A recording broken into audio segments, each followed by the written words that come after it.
Two former sub-postmasters who lost their livelihoods and very nearly their sanity due to the Horizon scandal are going to be among those giving evidence at the inquiry today that's looking into compensation delays for so many victims. Yeah, but first they're going to give their evidence to us. Tim Brentnall spent years fighting to clear his name before having his false accounting charge quashed in 2021, while Tony Downey was left financially ruined by the IT failure and declared bankruptcy. Good morning to you both. Morning, guys. Morning. Hiya. First off, do you think you'd be here if it wasn't for Mr Bates versus the Post Office?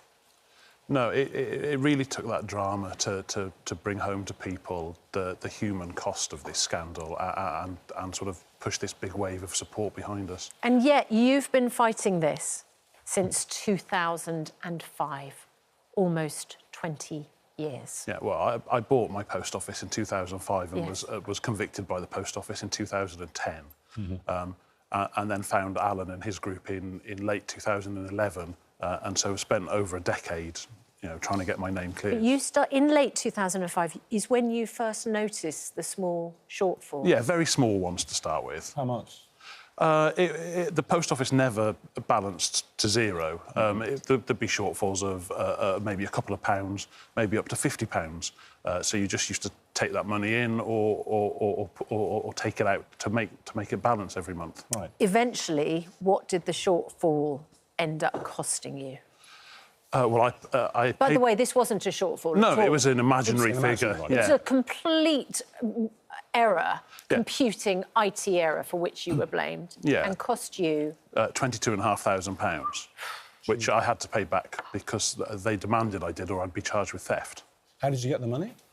I had to sell the car that I had at the time. Luckily, I was able to go to my parents, who with their savings and a small loan, could help me pay it back because I was terrified of this theft charge. What was going through your mind, knowing that you hadn't appropriated this money, you hadn't stolen it, it wasn't sitting in some secret bank account somewhere, it was a completely invented allegation against you, but you had to go along with it? Yeah, it was like a rabbit in the headlights moment. I was terrified of being charged with theft of that amount because I was advised it would probably lead to a prison sentence.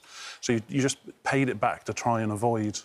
Did you suspect that it was the Horizon system that was... No, I didn't initially because... So what did you think was going wrong? I had no idea. When I was interviewed by the investigators, I said, well, I've got no idea how this has happened. You can see my bank account, you can see I haven't been living off this supposed amount of money, but they weren't interested in that. Did they tell you that you were the only one? Yes, they did. Yeah. You were charged with false accounting. A further charge of theft was dropped. Yeah. But you were charged, you appeared at Carmarthen Crown Court. You had to plead guilty on the advice of your barrister. You weren't guilty. No. How did that make you feel when you had to say to the court, yes, I'm guilty of false accounting, when you knew perfectly well you weren't? Yeah, well, I was initially determined to plead not guilty because I hadn't done anything wrong. But the Post Office gave the legal team no disclosure, and the barrister sat me down at one meeting and said, if you go into Crown Court and plead not guilty, a jury will probably believe the Post Office, and I'll go to prison. And then you were sentenced to 20 weeks in prison.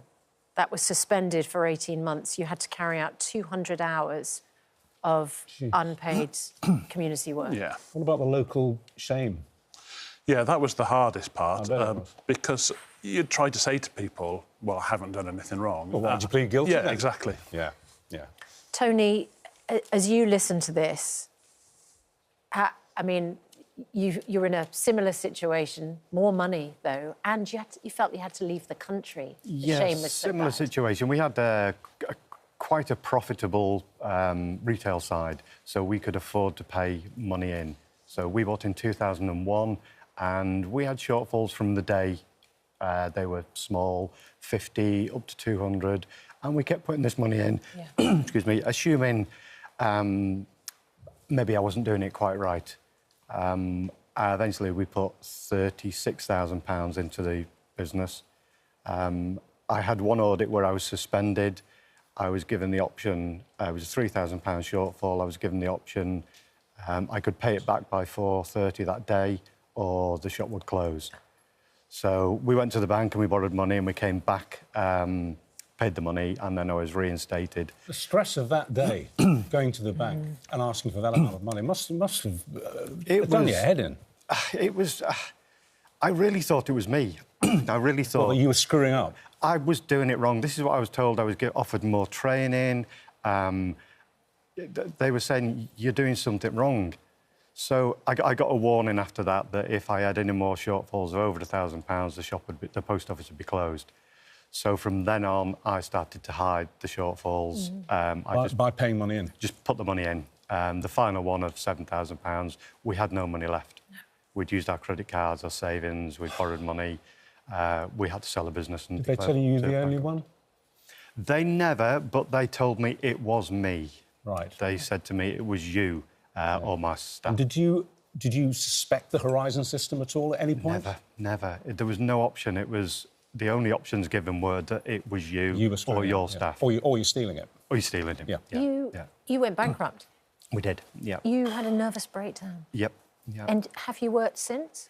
My wife's tried to work. She tried to run a small business when we left the UK in France, but I was so unpredictable at the time. There was no hope. It's wrecked your life. Absolutely. Tim, it stole your reputation, Yeah. gave you a false criminal conviction. What kind of compensation have both of you been offered or accepted or are fighting? Tim, what? Well, I've because my conviction's been overturned, I've had a small interim payment. But my conviction was overturned in 2021. I've spent the last 3 years having to build a claim against the post office because they're insisting that we evidence every loss that we have. And if we don't build a robust file, they'll push back on. And is that still the case? It hasn't changed since the story erupted after the drama. Yeah, it's still the case. It's still that you're still having to go through every blade of grass. Yeah. How much money do you think you are owed? It's well into 7 figures.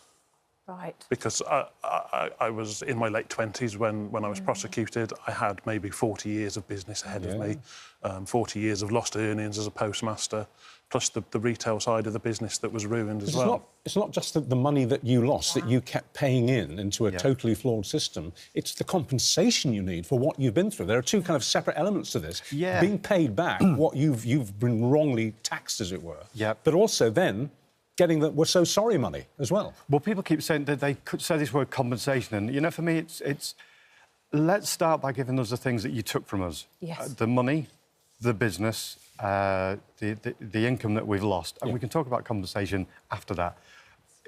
But what they're offering is nowhere near. And what have you Doesn't had? cover. What have you had so far? I've had 150,000 offered to me. They admitted that they took the money and they've given that with compound interest.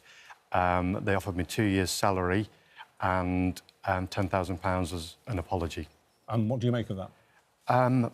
It doesn't cover nearly what I've lost, not even a portion of it. No, because, of course, this all began for you 23 years ago. You've lost out on years of salary and potential growth. You've lost, the problem here is your sanity.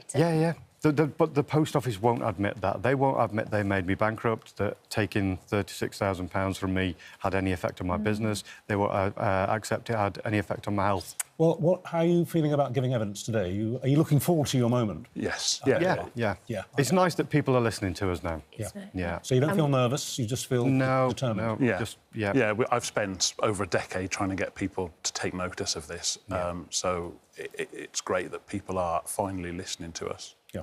Well, we certainly are, with wide open ears. Thank you both. Good luck today. you. It's really important. You go before the Business and Trade Committee. That's a whole series of MPs with a very specialised interest in what you're going to hear. And they seem to be doing a good job, don't they? They do, Well, look, a post office spokesperson told this programme, "Our sole aim is to get full and fair compensation to people as fast as we are able.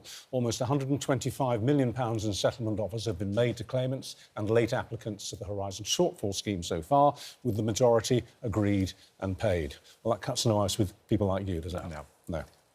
Good luck today. Thank you. I think you can, in the wake of that drama, you can rest assured the country's with you. Yeah, 100%. Yeah. Brilliant. Thank you.